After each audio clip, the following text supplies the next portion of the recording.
저는 오늘 본문 말씀을 가지고 마가의 부끄러운 고백, 이러한 제목으로 말씀을 전하려고 합니다. 성령께서 이 말씀을 듣는 우리를 깨우쳐 주시기를 원합니다.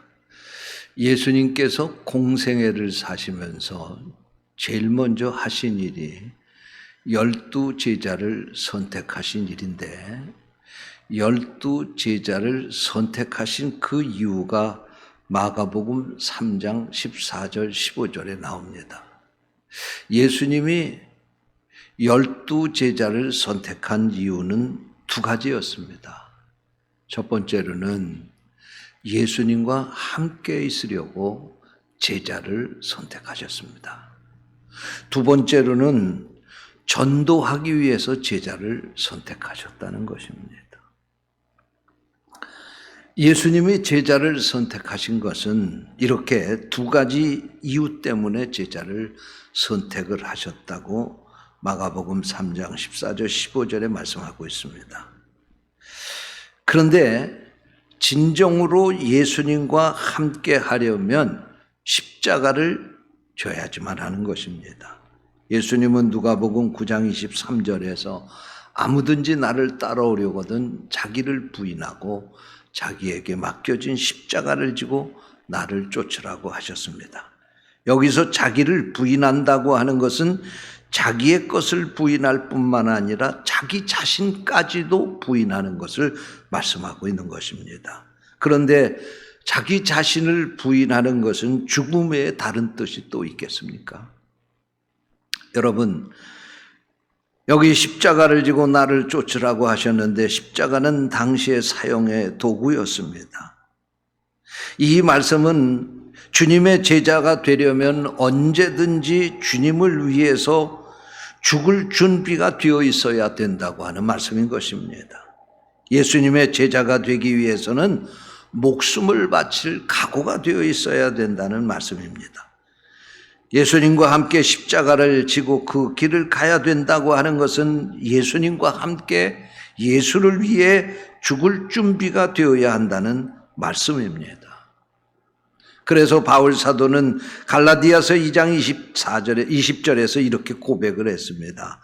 내가 그리스도와 함께 십자가에 못 박혔나니 그런즉 이제는 내가 산 것이 아니요 오직 내 안에 그리스도께서 사신 것이라.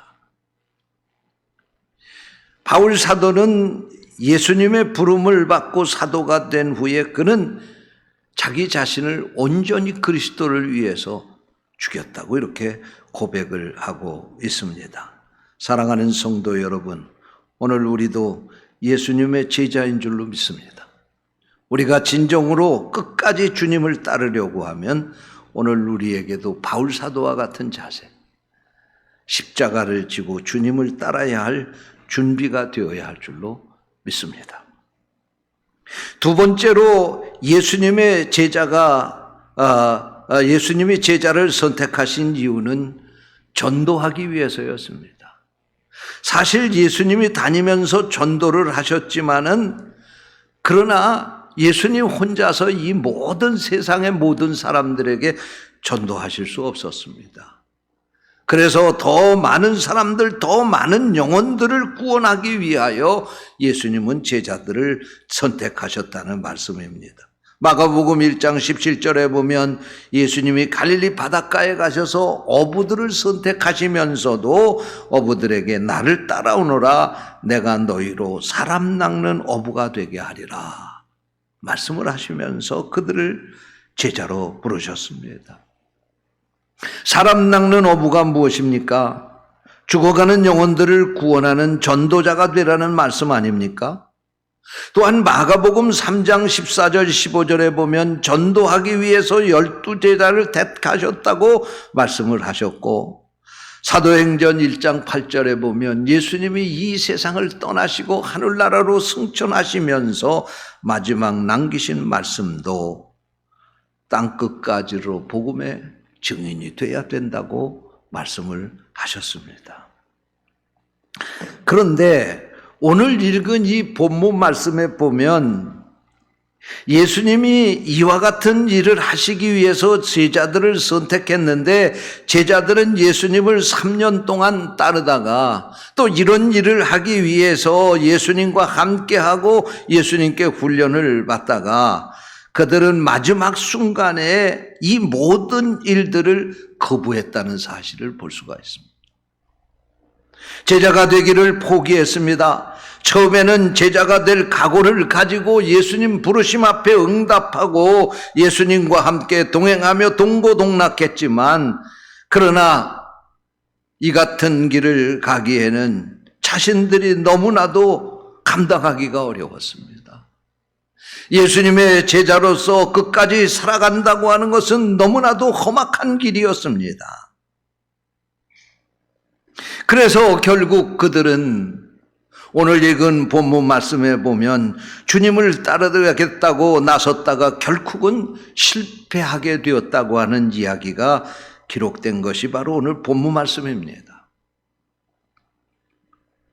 오늘 이 본문을 기록하고 있는 마가가 예수님의 제자들이 이렇게 부끄러운 모습으로 예수님을 배신하고 다 떠났다고 하는 것을 고발하는 내용의 말씀입니다. 오늘 여기 말씀에 보면 가룟 유다가 예수님을 은 30에 팔아먹고 예수님을 붙잡으러 겟세마네 동산까지 군병들을 데리고 온 것을, 그리고 예수님을 가증되게 입을 맞추면서 바로 잡아야 될 사람이 이 사람이라고 가르쳐 주면서 예수님을 배신하는 그런 말씀이 나옵니다. 그뿐만이 아니라 나머지 제자들도 모두 다 예수님을 버리고 도망갔다고 말씀을 하고 있고, 여기 다른 사람은 다 예수를 버릴지라도 나는 버리지 않겠다고 호언장담하던 베드로마저도 예수님을 3번씩이나 모른다고 저주하고 맹세하면서 예수님을 배신하는 그런 그 자리에까지 이르게 된 것입니다. 이 부끄러운 이 사실들을 마가는 낱낱이 오늘 이 성경을 통해서 고발을 하고 있습니다. 그런데 여기 또 한 사람, 이름 없는 한 청년의 이야기가 나옵니다. 오늘 본문 51절 52절 말씀에 보니까 한 청년이 벗은 몸에 배 혼이불을 들이고 예수를 따라가다가 무리에게 잡힘에 배 혼이불을 버리고 벗은 몸으로 도망하니라, 이렇게 말씀을 하고 있습니다. 이 말씀은 마태복음에도 누가복음에도 요한복음에도 나오지 않고 오직 이 마가복음에만 나오는 말씀인데, 그러면 여기 이름 없는 이 청년은 누구일까요? 정확하게 알 수는 없지만 성서학자들은 바로 여기 이름 없이 나오는 이 한 청년, 이 제자들이 배신한 이 장면에다가 한 사람의 이름을 끼워 놓으면서 여기 한 청년도 이렇게 부끄러운 행태를 하고 예수님을 버리고 도망갔다고 고발을 하고 있는 바로 이 사람이 마가라고 주장하는데 누구도 이 일을 달지 않습니다. 이 사람은 마가인 것으로 그렇게 추측을 할 수가 있습니다. 저는 그래서 오늘 말씀의 제목을 마가의 부끄러운 고백이라고 했습니다. 이 마가는 제자들의 배신한 바로 그 이야기 뒤에다가 자기도 이 예수님을 배신했다고 하는 이 부끄러운 이야기를 끼워 넣었습니다.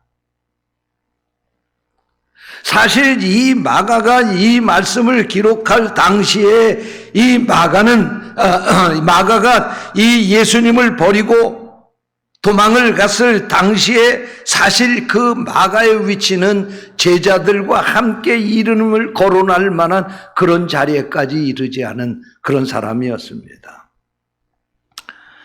더 쉽게 말씀을 드리면 예수님의 공생애에 수많은 사람들이 등장하지 않습니까? 이것을 드라마로 비유를 한다고 하면 이 드라마의 주인공은 예수님입니다. 그리고 조연은 바로 예수님의 제자들이었습니다. 그리고 여기 이 마가는 엑스트라에 불과한 존재였습니다. 예수님께서 잡혀가실 때 이 마가는 이름 없는 한 청년의 불과했던 어린 사람이었습니다. 그는 왜 이름 없는 이 자기를 이곳에다 덧붙였을까요? 여기서 우리는 마가의 심정을 생각해야 합니다. 여기서 마가는 자신의 부끄러운 과거를 고발하고 있는 것입니다. 이때 마가의 심정을 이해를 돕기 위해서 여러분에게 이렇게 이야기를 드리면 더 이 마가의 심정을 절절히 느낄 수 있을 것이라고 생각합니다. 여러분 한번 마가의 그 심정을 이해하기 위해서 이 이야기를 들어보십시오. 마가가 그 마음을 이렇게 털어놓았다고 한번 생각해 보십시다. 저는 지금 복음서를 기록하면서 예수님을 팔아버린 가룟 유다 선생님, 그리고 다른 제자 선생님들, 그리고 내가 가장 존경하는 베드로 선생님의 배신한 이야기를 쓰지 않을 수 없습니다. 왜냐하면 이것은 성령님의 명령이기 때문입니다. 저는 지금 당신들을 나쁜 사람들이라고 쓰고 있습니다. 그러나 성령님의 명령은 이것에서 끝나지 않습니다. 성령님은 지금 저에게 제 이야기도 쓰라고 하십니다. 저는 지금 당신들의 배신 이야기 끄트머리에 제 이야기를 덧붙이고 있습니다. 저는 당신들을 욕할 자격이 없습니다. 물론 당신들은 주님의 제자들이므로 후세의 사람들에게 더 많은 욕을 먹겠지만, 그리고 저 같은 이름 없는 사람에 대하여는 아무도 욕하지 않겠지만, 그러나 지금 제 마음은 그렇지 않습니다. 제 마음은 당신들보다 제가 훨씬 나쁜 놈이라고 고발하고 싶습니다. 저는 뭐가 그리 급했던지 옷도 버리고 알몸으로 도망간 사람입니다. 그분을 배신한 것은 당신들이나 저나 다를 바가 없습니다. 저는 정말 나쁜 놈입니다. 제가 저를 향해서 돌을 던지고 싶습니다. 마가는 지금 자신의 부끄러운 고백을 하고 있지만 이것은 이 세상에서 가장 위대한 양심 선언이라고 저는 생각합니다. 여러분, 오늘 우리 성도들에게 이 마가와 같은 이 양심 선언이 필요하다고 생각합니다. 오늘 내가 거룩한 이 직분의 옷을 입고 있지만 우리의 심령은 주님 앞에서 심히 부끄럽고 추한 그런 모습을 하고 있음에도 불구하고 자신이 그렇게 살아온 것을 끝까지 덮으며 살려고 하는 것이 우리 자신 아닙니까? 우리가 이 세상을 보면서도 지난 시간에도 제가 설교를 하면서 그런 말씀을 드렸지만 우리 국가의 지도자라고 하는 사람들이 백성들보다도 훨씬 더 잘못된 도덕관을 가지고 살고 그런 삶을 살았음에도 불구하고 끝까지 자기 고백을 하지 않고 그것을 덮으려고만 하면서 살아오고 있는 것이 오늘 우리의 현실 아닙니까? 여러분, 우리는 분명히 알아야 합니다. 비록 우리가 의롭게 살지는 못했어도 하나님 앞에서 정직해야 된다는 사실입니다. 우리 주님이 우리에게 원하시는 것은 정직입니다. 우리 주님은 죄를 책망하는 것이 아니라 죄를 숨기는 것을 책망하신다는 사실을 우리가 알아야 합니다. 누가복음 19장에 보면 삭개오의 이야기가 나옵니다. 주님을 처음 만난 삭개오는 솔직하게 그의 죄를 다 주님 앞에 고백하고 회개합니다. 우리가 이 누가복음 19장에 보면 예수님이 삭개오를 만나고 그 삭개오에게 너는 탄관오리라고 그를 지적한 적이 없습니다. 예수님이 삭개오에게 내가 그 죄를 회개해야 구원을 받는다고 이야기하지도 않으셨습니다. 그럼에도 불구하고 삭개오는 자기 집을 방문한 예수님 앞에서 자기의 모든 죄를 낱낱이 털어놓습니다. 삭개오는 입으로만 회개하지 않았습니다. 입으로만 회개하는 것은 진정한 회개일 수 없습니다. 삭개오는 그동안 자기가 불의하게 살아와서 그동안 이 불의한 짓을 하며 돈을 벌었기 때문에 나는 내가 이 불의한 짓을 해서 번 돈을 다 내놓겠다고 말합니다. 다시 말하면 입으로 회개한 것이 아니라 그는 행동으로 주님 앞에 회개했다는 말씀입니다.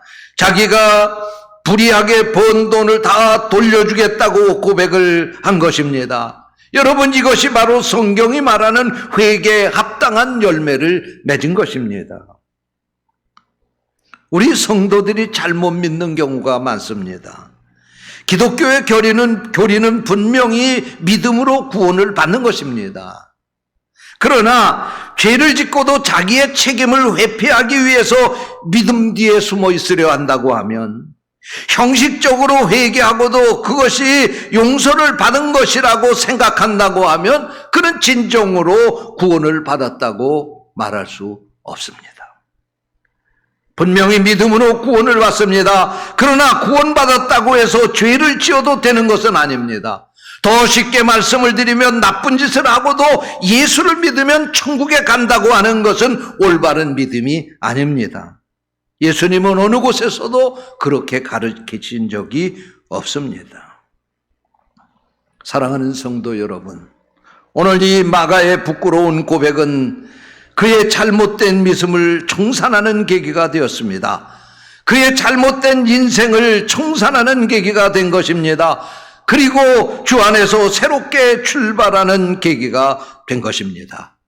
사랑하는 성도 여러분, 여러분에게도 바로 이런 은혜가 있으시기를 주님의 이름으로 축원합니다. 또한 우리가 분명히 알아야 할 것은 세상 사람들과 우리 성도들은 말하는 방법이 다르다고 하는 사실입니다. 세상 사람들은 너는 나쁘다고 말하지만 우리 예수 믿는 성도들은 내가 나쁘다고 말해야 합니다.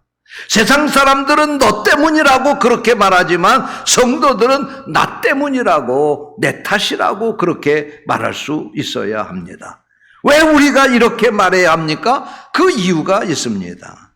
로마서 3장 10절에 보면 의인은 없나니 하나도 없다고 말씀하고 있습니다. 여러분, 오늘 우리가 예수를 믿지만 우리는 모두가 죄인임을 알고 있습니다. 그러므로 나는 죄가 없다는 식으로 버틸 수 없다는 말씀입니다. 성령님은 오늘 우리의 마비된 양심을 깨우시는 것입니다. 성령님은 우리 자신이 죄인임을 깨닫게 하시는 것입니다. 그런데 아직도 자신은 죄가 없다고 하면 그는 아직도 성령님의 사람이라고 말할 수 없습니다. 그는 지금도 마귀의 조종을 받고 있다고 말할 수 있습니다.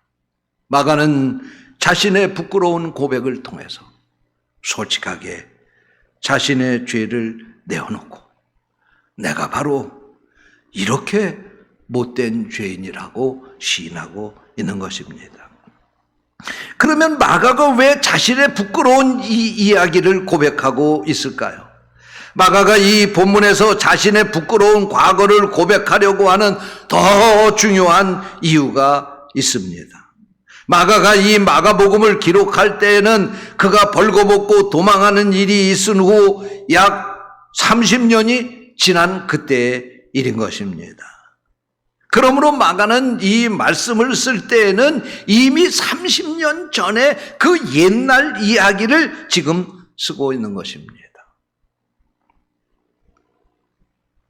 그러면 이 마가는 30년 전에 어떤 사람이었습니까? 오늘 본문에서 말씀한 대로 예수님을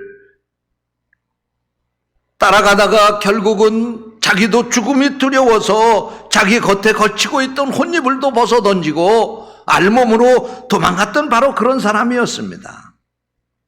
그런 후에 바울 사도와 함께 전도 여행을 떠났다가 결국은 도중하차하고 만 사람이었습니다. 그런 사실, 그의 어머니가 자기의 집에 예수님의 최후의 만찬을 할 수 있도록 허락을 하고 또 예루살렘의 초대교회가 그곳에서 처음으로 세워지도록 오순절 성령이 강림할 수 있도록 마가의 다락방을 내어놓았던 그 집의 귀한 아들이었습니다. 그럼에도 불구하고 그는 과거의 삶이 믿음 안에서 살았다고 함에도 불구하고 자신 있게 살지를 못했습니다. 예수님 앞에도 모든 것을 부끄럽게 행동하며 살던 사람이었습니다. 그렇지만 지금 30년이 지난 이후에 마가는 그 옛날의 비겁한 죄인이 아니었습니다. 그는 변화되었습니다. 그는 어엿한 예수님의 사람이 되었습니다. 그는 오순절 마가의 다락방에서 성령 충만함을 받고 전도에 나서서 그는 그의 생명을 바쳐 복음을 전하는데 그의 일생을 살았던 사람이었습니다. 그는 주님의 은혜로 자기의 손으로 마가복음을 기록하면서 예수님을 온 세상에 알리는 데 앞장선 사람이 되었습니다. 마가는 모든 복음서 중에서도 가장 먼저 기록된 것입니다. 주님은 당신의 귀한 이야기를 가장 먼저 기록하는 영광을 이 마가에게 주셨습니다. 벌거벗고 도망갔던 한 젊은이가 이제는 주의 종을 입고 무대 위에 주연으로 등장하게 하신 것입니다. 이는 마가는 더 이상 이름 없는 한 청년이 아닙니다. 그는 마가라고 하는 확실한 이름을 갖게 되었습니다. 사도행전에도 보면 마가는 초대교회에 아주 소중한 역할을 했던 그런 사람으로 기록하고 있습니다. 바울사도가 로마의 감옥에 갇혔을 때에 바울사도는 디모데에게 편지를 쓰면서 네가 올 때 마가를 데리고 오라고, 마가가 나의 일에 유익한 사람이라고 그렇게 할 만큼 마가는 그렇게 귀하게 쓰임을 받았던 사람입니다. 사랑하는 성도 여러분, 도망하던 비겁한 죄인을 불러서 그 죄를 용서하시고 복음의 위대한 사람으로 변화시켜서 쓰시는 것, 이것이 바로 무엇입니까? 이것이 바로 은혜인 것입니다. 마가는 자신의 이 부끄러운 고백을 통해서 보라 나 같은 비겁한 죄인도 은혜를 받으니 변화되지 않았느냐? 그러니 당신들도 주님의 은혜를 받으라고 지금 이 말씀을 통해서 우리에게 권면하고 있는 것입니다. 시인 롱펠로우는 어느 날 갑자기 떠오른 시상을 적을 종이가 없어서 휴지에다가 그 시상을 그대로 적었다고 합니다. 그런데 그 휴지 조각이 별거 아니었지만 후일에 6,000달러, 우리 돈으로 700만 원에 팔리게 되었다는 것입니다. 여러분, 종이 한 장은 보잘것없는 한 장의 종이지만 거기에 한국은행 총재의 직인이 찍혀 나오면 그것은 돈이 될 수 있습니다. 그러나 깨끗한 종이가 아니면 한국은행 총재의 직인을 찍을 수가 없는 것입니다. 사랑하는 성도 여러분, 주님은 깨끗한 사람을 찾지 않습니다. 정직한 사람을 찾습니다. 주님 앞에서 자기의 부끄러운 고백을 숨기려고 하는 사람을 찾는 것이 아니라 정직하게 자기의 부끄러운 고백을 내어놓고 주님의 도움을 청하는 바로 그런 사람을 주님은 찾으시고 그런 사람을 쓰신다고 하는 사실을 믿으시기 바랍니다. 우리는 종이 조각과 같은 존재입니다. 그러나 우리 위에 주님의 도장이 찍히기만 하면 우리는 주님의 사람이 되고 주님 앞에 귀하게 쓰임받는 존재가 될 수 있습니다. 이것이 바로 은혜올시다. 이 은혜가 충만한 성도가 되시기를 축원합니다. 정말로 자기 자신을 어떻게 하든지 감추려고 하는 이 시대에서 미련하리만큼 자기 자신의 부끄러운 것도 용감하게 털어놓을 수 있는 바로 그런 사람을 주님은 찾으신다고 하는 사실을 기억하시고 오늘 여러분이 바로 주님 앞에서 그런 사람이 되시기를 주님의 이름으로 축원합니다. 기도하겠습니다. 하나님 아버지, 감사합니다. 오늘 우리에게 귀한 말씀을 주시고 마가가 왜 이 부끄러운 고백을 써서 우리에게 들려주고 있는지를 다시 한번 생각해 보게 하시니 감사합니다. 부끄러운 고백을 했던 마가의 모습이 우리의 모습은 아닙니까? 그러나 용감하게 그 부끄러운 고백을 하고 용서받고 새로운 삶을 살았던 마가의 삶이 우리의 삶이 되게 해 주시옵소서. 그래서 이후의 삶보다도 이전의 삶보다도 이후의 우리의 삶이 더 큰 하나님의 은혜와 축복을 받는 삶이 되게 하여 주옵소서. 주님의 이름으로 간절히 기도하옵나이다. 아멘.